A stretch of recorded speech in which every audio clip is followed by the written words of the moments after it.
Think and Grow Rich is often described as a book about money, but from its opening pages, it becomes clear that Napoleon Hill is not actually teaching tactics for earning income. Instead, he is attempting something much deeper and far more ambitious. He is trying to explain how success itself works, how it begins in the mind, how it forms through belief and emotion, and how it ultimately takes shape through persistent action over time. The book is written as a philosophy of achievement disguised as a wealth manual, and Hill explains his ideas not through data, charts, or scientific experiments, but through stories, repetition, psychological conditioning, and a carefully constructed emotional journey for the reader. To understand how the book explains its ideas, it is important to understand that Hill is not primarily trying to convince the reader intellectually. He is trying to change how the reader thinks, feels, and sees themselves in relation to success. From the very beginning, Hill grounds his philosophy in authority and experience.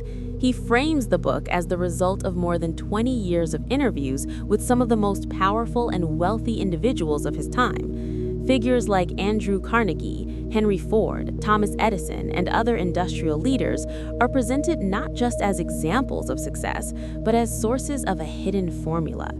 Hill explains that these men did not succeed randomly or by luck, but by following consistent mental and behavioral patterns, whether they were consciously aware of them or not.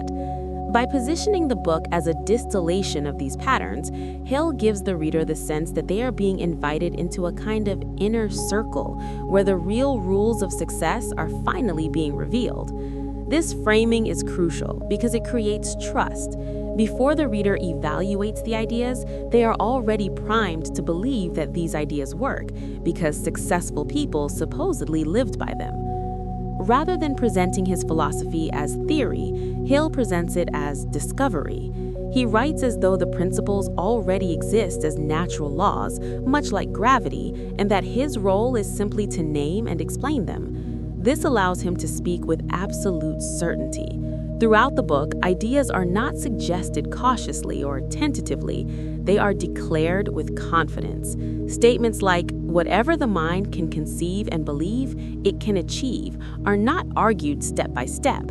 They are asserted repeatedly, reinforced through examples, and emotionally charged until they feel self-evident. Hill's method relies heavily on repetition because he believes repetition is how beliefs are formed. The book itself becomes an exercise in auto-suggestion, embedding its philosophy into the reader's subconscious through constant restatement in slightly different forms. One of the most important ways the book explains its ideas is by redefining wealth as the result of a mental process. Hill consistently frames success as something that happens from the inside out. Circumstances, education, background, and luck are treated as secondary factors at best. What matters most, according to Hill, is the quality of a person's thoughts, the intensity of their desire, and their willingness to persist despite obstacles. By repeatedly connecting success to internal states rather than external conditions, Hill shifts responsibility entirely onto the individual. This is not done gently. The book makes it clear that failure is not caused by bad luck or unfair systems, but by fear, indecision, lack of persistence, or unclear goals. This framing is intentional. It is designed to empower the reader by giving them total control, even if that control comes with heavy responsibility. Hill explains desire as the starting point of all achievement, but he does not treat desire as a casual want. He describes it as a burning obsession, something emotionally charged and specific. The book explains this idea by contrasting vague wishes with definite purposes. Hill repeatedly emphasizes that most people fail not because they lack talent or opportunity, but because they never decide exactly what they want. To make this idea concrete, he instructs readers to write down their goal, set a deadline, and decide what they are willing to give in return. These exercises are not just organizational tools, they are psychological rituals meant to transform an abstract wish into a tangible commitment. Hill believes that when desire becomes emotionally intense and clearly defined, it begins to influence behavior automatically. Faith, in Hill's framework, is not religious belief, but belief in oneself and in the inevitability of success. The book explains faith through the concept of autosuggestion, which is the process of feeding ideas into the subconscious mind through repetition and emotion. Hill argues that the subconscious does not distinguish between true and false ideas. It accepts whatever is impressed upon it repeatedly with feeling. Because of this, he encourages readers to repeat affirmations aloud, visualize success, and emotionally experience their goals as if they have already been achieved. The explanation here is not scientific in a modern sense, but psychological and experiential. Hill assumes that confidence leads to action, and action leads to results. Therefore, anything that builds confidence, even artificially at first, is treated as valid and necessary. Specialized knowledge is another essential component of success, but he does so in a way that removes excuses. Hill is careful to point out that successful people do not necessarily have more education than others. What they have is the ability to acquire and apply specific knowledge when needed. He emphasizes that no one succeeds alone, and knowing where to find knowledge is often more important than possessing it personally. This idea is reinforced through stories of entrepreneurs who surrounded themselves with experts and delegated wisely. By framing knowledge this way, Hill reduces intimidation and encourages action. The message is clear: you do not need to know everything to begin, but you must be willing to learn continuously and seek help strategically. Imagination plays a central role in Hill's explanation of how ideas become reality.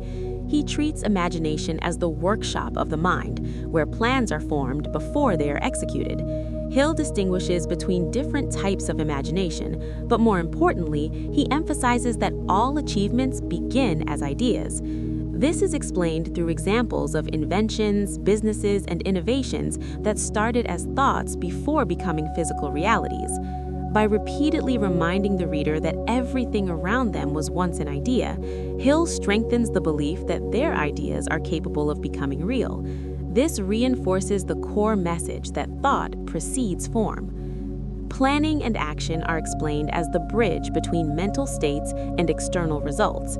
Hill stresses that ideas without action are worthless, but he also acknowledges that plans will often fail. Rather than treating failure as a stopping point, the book frames it as feedback. Hill explains persistence as the ability to continue refining plans without abandoning the goal. Many of the stories in the book highlight individuals who failed repeatedly before succeeding, and these stories are used to normalize struggle. Failure is not portrayed as evidence that the philosophy is wrong, but proof that persistence is being tested. This framing is intentional. It is designed to empower the reader by giving them total control, even if that control comes with heavy responsibility. Decision-making is another concept Hill explains through contrast. Successful people are described as decisive and firm, while unsuccessful people are portrayed as hesitant and easily influenced.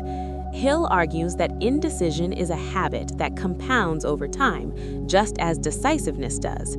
He supports this idea by pointing to leaders who acted quickly and trusted their judgment, even when faced with uncertainty. The explanation here is not nuanced, but it is motivating. By framing decisiveness as a defining trait of success, Hill encourages readers to act boldly rather than wait for perfect conditions. One of the most distinctive ideas in the book is the concept of the mastermind. Hill explains this as a group of individuals aligned towards a common goal, whose combined knowledge and energy creates something greater than the sum of its parts. This idea is supported by examples of partnerships and teams that achieved extraordinary results together. Hill's explanation emphasizes harmony, shared purpose, and mutual benefit. The mastermind is not presented as networking for personal gain, but as a cooperative force that amplifies creativity and persistence. Through this concept, Hill reinforces the idea that success is not purely individual, even though responsibility remains personal. Hill also introduces more abstract ideas as the book progresses, such as the transmutation of sexual energy and the development of a sixth sense. These ideas are explained carefully, though they often feel symbolic rather than literal. Sexual energy is described as a powerful creative force that, when redirected, fuels ambition and innovation. The sixth sense is portrayed as intuition developed through experience, discipline, and mental clarity. Hill places these ideas near the end of the book deliberately. By the time the reader reaches them, they have already accepted the earlier principles, making them more receptive to abstract explanations. This gradual progression from practical to philosophical is a key part of how the book maintains credibility. Throughout the entire book, Hill relies heavily on emotional appeal. He writes with certainty, urgency, and encouragement. Fear is personified as an enemy. Doubt is treated as poison. Confidence is elevated to a moral virtue. This emotional framing is not accidental. Hill believes that emotion is the language of the subconscious mind,